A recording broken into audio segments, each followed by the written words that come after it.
nous assistons dans l'est du Congo à une régression inacceptable.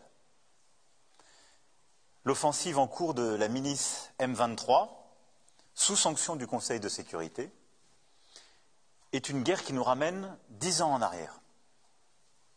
Elle a des conséquences terribles pour les populations, et je pense en particulier aux centaines de milliers de personnes déplacées à qui tout manque. Et la capitale de la région, Goma, est menacée. La première urgence est humanitaire et nous y travaillons avec nos partenaires européens. Et j'ai eu à plusieurs reprises et le président Tshisekedi et le président Kagame sur ce sujet. Je voudrais ensuite rappeler 2 principes fondamentaux. L'unité, la souveraineté, l'intégrité territoriale du Congo ne se discutent pas. C'est notre position constante et cette position n'a pas changé. Deuxièmement, il n'y a pas de 2 poids, 2 mesures. La guerre dans l'est de la RDC ne doit pas être une guerre oubliée.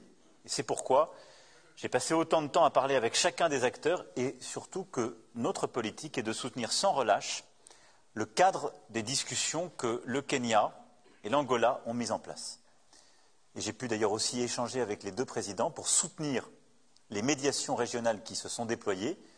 Nous avons d'ailleurs soutenu le déploiement des troupes kenyanes dès qu'elles ont pu s'installer. Nous en avons été, je dirais, à l'initiative diplomatique. Et j'ai encore parlé ces derniers jours au président pour unifier les différents processus de médiation régionale. Je reste convaincu que la réponse doit être collective et c'est précisément le sens des entretiens que j'aurai aussi avec mes homologues avant de venir à Kinshasa.